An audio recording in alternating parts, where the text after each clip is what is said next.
طبعا انت فاتح الفيديو دوت لانك انت بتتعلم او اتعلمت بريمير وفوتوشوب، وفي ناس منكم كملت بافتر افكت، وفي اللي بياخد كورسات مونتاج. لكن كلنا جالنا نفس السؤال بالظبط، هو ايه؟ مش هنشتغل بعد كل ده ولا ايه؟ استعنت بالله وبدات اتقدم على شغل، وفي وسط التقديم على الشغل هنا وهنا وهنا جه في دماغي السؤال اللي بيجي في برضه في دماغنا كلنا، هو انا امتى هبقى جاهز للشغل؟ طب بعرف منين؟ طب هل انا هبقى مؤهل ان انا اشتغل مع ناس اجانب وناس من بره؟ ومع اني بكره جمله مؤهل ان انا اشتغل مع ناس اجانب، وهقول لكم ليه في اخر الفيديو، بس انا هجيب لكم بالتفصيل عن الحل للمشكله دي. الاجابه هتبقى في قصه صغيره او حاجات حصلت معايا انا وفضل على مدار فتره شغلنا السنتين اللي فاتوا بالظبط، واظن ان هي هتبقى وافيه جدا انها تجاوب على كل الاسئله اللي في دماغكم، واي حد عنده اي سؤال يكتبه لي في الكومنتات، لان انا ببص كتير قوي على الكومنتات بتاعتكم، ولو في اي حاجه فعلا حاسس ان هي لازم تعمل لها عنها فيديو بعمله اكيد. الفيديو ده اصلا معمول بناء على سؤال محمد محسن اللي موجود على الشاشه، فاتمنى ان انتوا تكتبوا لي في الكومنتات. المهم، من سنتين بالظبط فضل كان عايز يعمل شانل على اليوتيوب يعلم فيها الناس انجليزي. اول حاجه فكر فيها زي اي حد بيبتدي محتوى ان هو معهوش فلوس يجيب حد يعمل له الفيديوهات بتاعته، فكان الحل الوحيد ان هو لازم يتعلم اي برنامج يعمل بيه الايديت بتاعه على الفيديوهات بتاعته. وفي نص الفتره اللي هو بيعمل فيها فيديوهاته لقى موقع قدامه اسمه ابورك، وجات الساعه 12 بالليل، انا فاكر المره ديت هو كان بيتكلم معايا فيها، ولقيته مره واحده قاعد بيعمل بروفايل بيتعلم ازاي يعمل بروبوزل. او بالمناسبه الحاجات دي كلها موجوده على الشانل بتاعته، وعامل سلسله صغيره موجود فيها كل الحاجات اللي هو اتعلمها، وازاي تقدم على الشغلانه، ازاي تكتب بروبوزل، وازاي تعمل البروفايل بتاعك، وكل الحاجات دي هسيبها لكم في الديسكربشن تحت. المهم ان هو قعد 4 شهور يقدم على شغلانات، كل يوم يقدم على شغلانات، وانا عارف ان في ناس كتير قوي هتقول الكونكتس كانت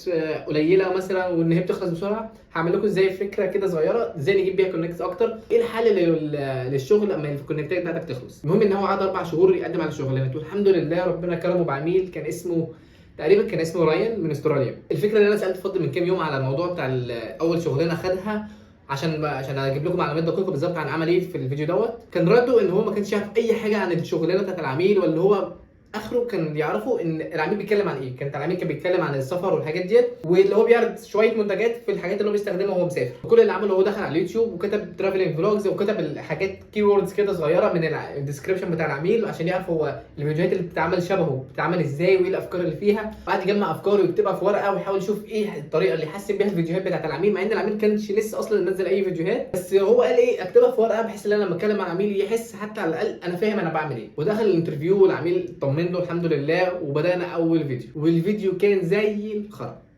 حرفيا. يعني كان فيديو كان الصراحه كان صعب قوي، وهو مش وحش على قد ما هو انا شايفه دلوقتي اللي هو مش حلو. فضل دلوقتي مثلا لما يبص على اول فيديوهات لي خالص مش عاجباه خالص. هو الفيديو بالنسبه لفضل وبالنسبه لي في اول خالص لما جربنا كان الفيديو كان كويس قوي وعجب العميل على فكره، بالعكس ده ادانا مش عارف كان 5 ستار ريفيوز اصلا على الشغل بتاعه، لا كانت كويس جدا. بس بالنسبه لمعاييرنا دلوقتي ما اظنش ان هي كان احسن حاجه. المهم ان فضل اشتغل مع العميل ده فتره كبيره، وصلت لمرحله اللي انا كمان انا كمان عايز ابدا اتعلم بريمير، لان انا في فتره من الفترات اتعلمت بريمير وكده، بس ما كنتش قوي فيه، يعني ما كنتش مهتم بيه قوي الصراحه، ما اضحكش عليك، كنت مهتم قوي بالمجال بتاع الجرافيك ديزاين والفوتوشوب والحاجات دي. فدخلت معاه عملت كام فيديو معاه فضل وكده وعجبه العميل بتاعه، فلقيت نفسي طب ما انا كمان ممكن احاول ابدا بروفايل ليا. اتعلمت ازاي اعمل بروبوزل وهو فهمني كام حاجه، والحاجات دي كلها موجوده برده في السلسله بتاعته زي ما قلت، هتسيبها لكم في الديسكربشن. انا مش عايز ابقى كاني بحاول ابعتكم على هناك على طول، لا بس بجد الحاجات اللي هو اتعلمها كلها واللي احنا اتعلمناها حطها كلها في الفيديوهات بتاعته بجد يعني. اللي عايز يروح يروح، اللي مش عايز يكمل يعني. المهم ان انا قعدت فتره كمان اشتغل مع العميل بتاعه زي معاه ومع فضل، لغايه ما بدات انا البروفايل بتاعي، وبدات اتعلم ازاي اعمل بروفايل وبروبوزل، وازاي اكتب كفر ليتر والحاجات دي كلها. والحمد لله الحمد لله ربنا كرمني بشغل، بس مش في 4 شهور، لا احنا الحمد لله اتعلمنا من اخطائنا وعرفنا ازاي المشاكل اللي بتتعمل وايه الحاجات اللي المفروض احطها والتيبس والتريكس وكده. وجاي شغل بالظبط بعد شهر ونص، كانت مع عميله اسمها ايه كاترينا. ايوه كاترينا كانت من ايرلند، كانت بتعلم كورس انجليزي للناس في الصين. انا اصلا برضو ما كانش عندي خبره في الموضوع دوت، بس لغايه دلوقتي الحمد لله ربنا كرمني ب 5 ستار ريفيوز برضو، ولغايه دلوقتي يعتبر لسه صحاب بنتكلم مع بعض. ده كده اول حاجه حصلت مع فضل. تاني حاجه حصلت معايا انا شخصيا، كان في شغل لقيته على ابورك، والفكره ان الشغل ده انا مش فاكر قريت الديسكربشن بتاعه كويس ولا لا، ودي كانت غلطه مني. بس بعد ما قدمت وكل حاجه تمام وربنا كرمني ان انا اتقبلت فيه، يعني لقيته ان هو كان بيتكلم عن الاكل. انا اصلا ما كانش ليا اي خبره عن مجال الاكل غير الفيديوهات اللي انا بتفرج عليها الساعه 3 بالليل مع فيديوهات السجاد. حرفيا ده كانت اكتر حاجه بتفرج عليها عن الاكل. قبل ما اخش الانترفيو برضو عملت نفس الحركه، مسكت فيديوهات على اليوتيوب كتير قوي بتتكلم عن الاكل، اللي هي اي اس ام ار مثلا، الفيديوهات اللي هي الطويله، الفيديوهات القصيره، كل الحاجات دي، وكتبت الافكار كلها في ورقه وايه الحاجات اللي ممكن نحسنها.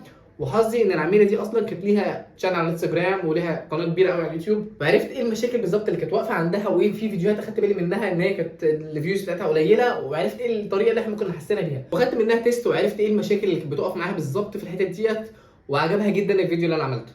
والحمد لله ربنا كرمني بالشغل معاها فتره كبيره جدا. بس اللي انا خدت بالي منه بعد كده ان العميله دي ما كانتش عميله عاديه، دي كانت مذيعه موجوده ليها برنامج خاص بيها في امريكا، والتشانل بتاعتها كانت فعلا عاليه جدا بغباء. بس انا تقريبا ما كنتش متوقع حجم اللي هي بتعمله، لان كان ليها بلوجز وليها ويب سايت وليها حاجات تانية كتير خالص.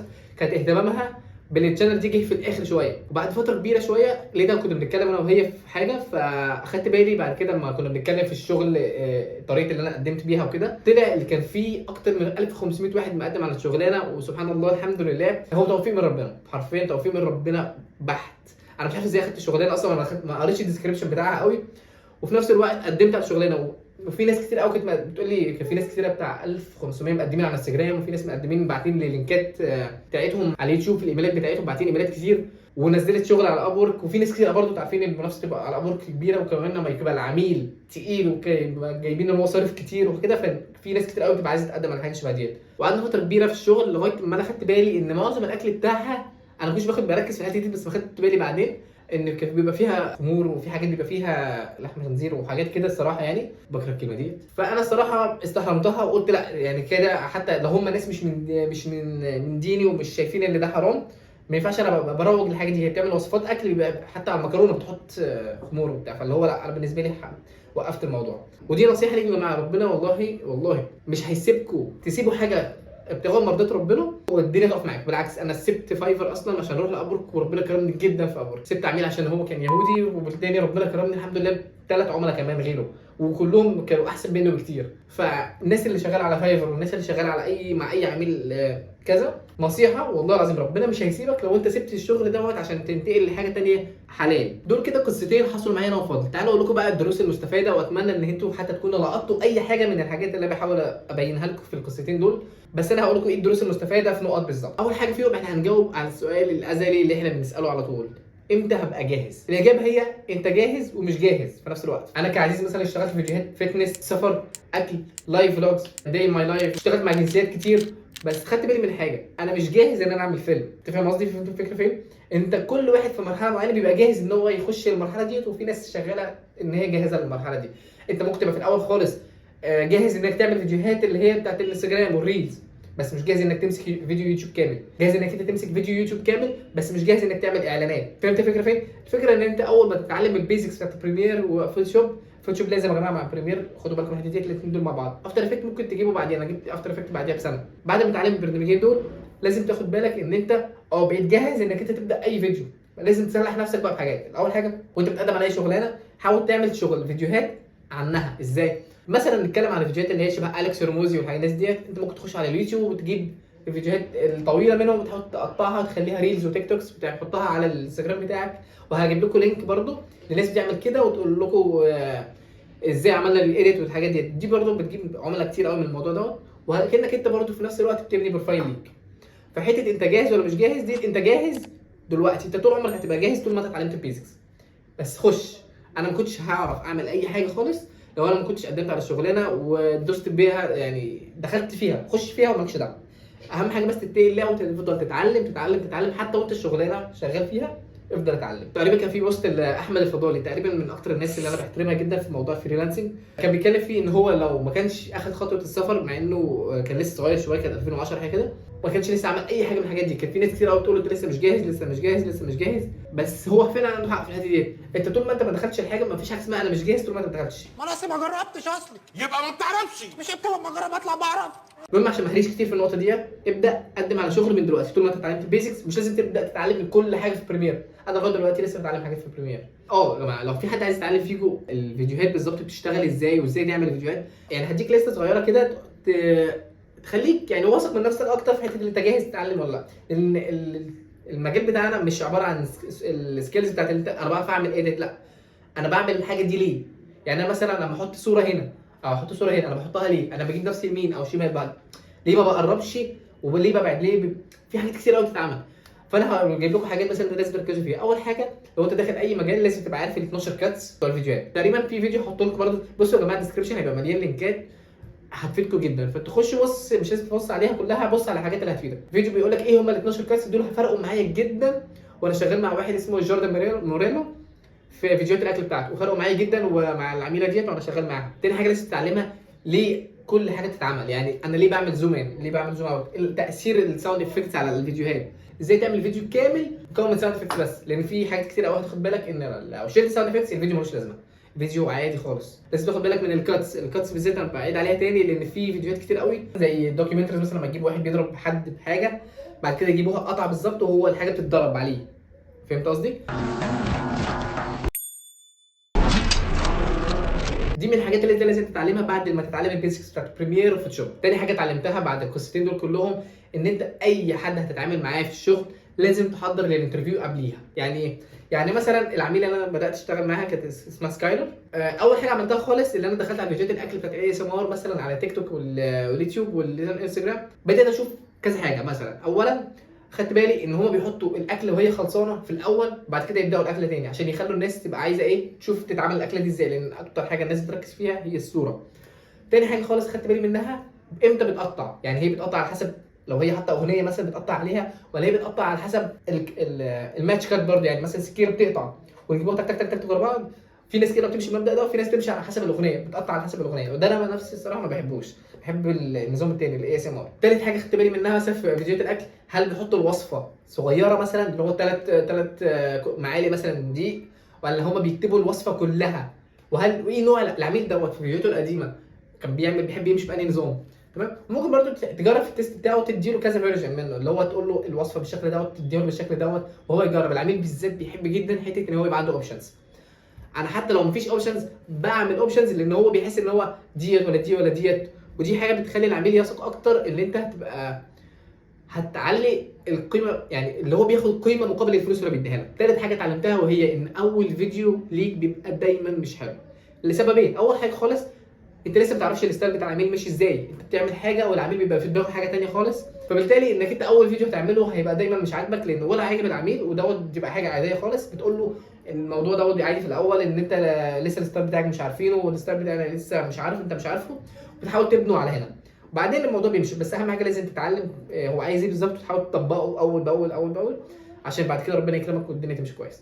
المهم تاني سبب في الموضوع ان انت اصلا بتبقى خبراتك محدوده، انت لسه ما تعرفش حاجات كتير، اخرك بتعمل زوم ان زوم اوت، اخرك بتجيب حاجه نازله من فوق، تجيب شكل انيميشن بتاعتك تبقى بسيطه، بتبقى لسه مش عارف البلاجز شغاله ازاي، ساوند افكتس ممكن تحطها ازاي، الافكتس ممكن تعمل فيها ايه، حاجات كتيره جدا.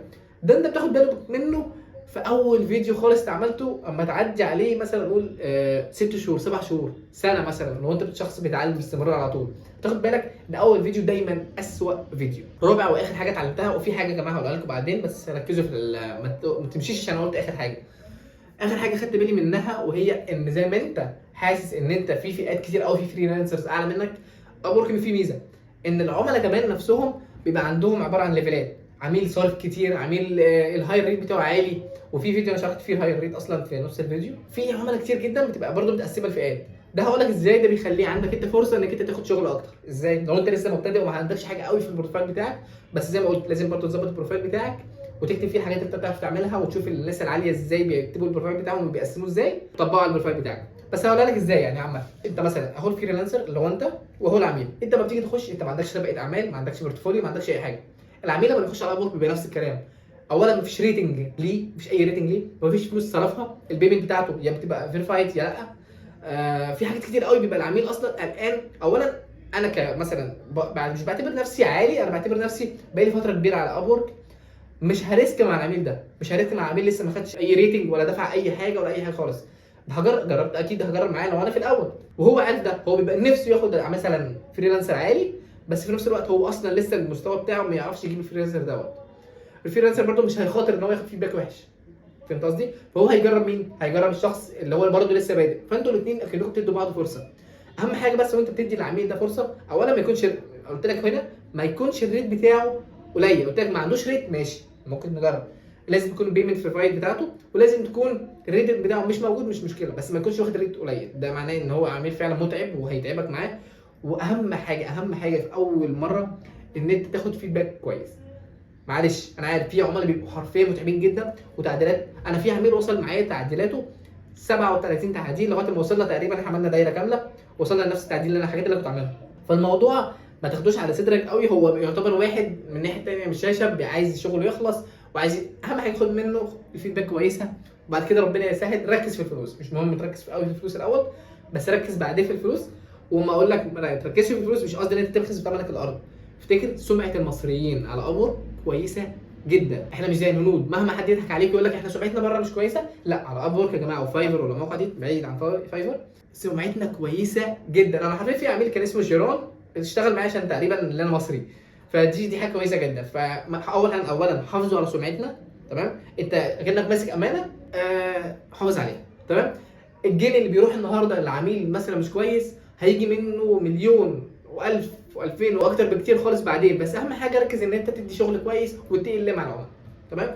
فكك من شغل الشقلب وقلب، تمام؟ الشغل السكامز دوت المشهورين بيه هم معظمهم بيبقوا هنود وباكستان. يعني حتى هتلاقي نفسك بتقلق تشتغل مع عميل باكستاني او هندي، واي عميل برضو بيقلق يشتغل مع فريلانسر هندي او باكستاني. فانت فهمت الدنيا ماشيه ازاي؟ فالحمد لله ان احنا ما اتحطناش في النص الحته ديت خالص، فحافظ عليها. انا عارف انا بهري في الحته دي كتير يا جماعه، بس معلش ما ترخصش نفسك، وتقول هعمل فيديو $5، لا، اقل حاجه حطها 12 13 14 $15. انا بدات بالشكل دوت. اهم حاجه بس ان انت تناقش مع العميل في الفاليو اللي انت هتقدمها له، ما تتناقش معاه وهو بيتفاوض معاك في السعر، ما تتكلمش معاه في السعر، اتكلم معاه في الفاليو اللي انا هقدمها لك. وهعمل لكم فيديو مخصوص ازاي تتكلم مع العميل. انا حرفيا بيوصل معايا الموضوع مش شطاره مني، هو توفيق بحت من ربنا، ان اللي انا اتعلمته ازاي اقلب الترابيزه على العميل بحيث ان هو يبدا يقنعني انا ليه اشتغل معاه. وده هعمله لكم ان شاء الله في الفيديو اللي جاي. هقول لكم ازاي تتكلموا مع العميل ومن اول خالص ما تبدا للاخر. تعالى اقول لك بقى اخر حاجه خالص فعلا، انا ليه ما بحبش كلمه مؤهل للشغل مع عميل اجنبي. اولا الشغل مع العميل المصري، العميل المصري حرفيا يا جماعه مش قصدي متعب، هو عايز حاجات اكتر بكتير. فانت لو نجحت مع العميل المصري والعميل العربي انت هتنجح بغباء مع العميل الاجنبي، لان العميل الاجنبي خد بالك من حاجه، عايز حاجات بسيطه بس هم بيبقى معظمهم ما عندوش وقت، بيبقى معظمهم مكسل يتعلم، فهم معظمهم بيبقى كسلان شويه يعمل الحاجه. فانت عندك انت ظروفك الماديه وظروفنا هنا في مصر وفي الوطن العربي عامه بيبقى صعب شويه، بتجبرك انك انت تتعلم. فبالتالي خد بالك ان هو مش احسن منك، بالعكس تماما. انا حرفيا شفت فيديو اديتورز مصريين حرفيا يشوطوا اي حد تاني. وناس كتير قوي منكم خدوا بالكم، الناس بعتت لي في التيست اللي انا عملته المره اللي فاتت عشان كنت عايز حد يشتغل معايا، كان في ناس حرفيا بسم الله ما شاء الله احسن مني بكتير كمان. انا حرفيا مش عارف اشغلهم، لان هو اكيد هيبقى عايز حاجات فلوس اكتر بكتير قوي من اللي انا كنت باخده من العميل. الدنيا ما ظبطتش قوي. خليك واثق من نفسك وابدا اتعلم وافضل اتعلم. اتمنى اكون جاوبتكم على كل حاجه في الفيديو، واتمنى ان انتم تعملوا سبسكرايب يا جماعه. انا بجد بتعب الفيديوهات ديت، انا والفيديو اديتور يعني اعوذ بالكلمه انا، بس الفيديو اديتور بتاعتي حرفيا بتتعب جدا على الفيديوهات ديت، وانا من النوع اللي بزن شويه على الفيديوهات، فين الفيديو وبيحصل حوارات كتير قوي. فاتمنى تعملوا لايك وسبسكرايب وتبعتوا لاصحابكم، وان شاء الله زي ما انا قلت الفيديو اللي فات صحابك لما يبقوا فريلانسرز الموضوع دوت هيفرق معاكم بغباء. فانت من مصلحتك ان صحابك يشوفوا الفيديو دوت ويتعلموا يبقوا فريلانسرز. شكرا.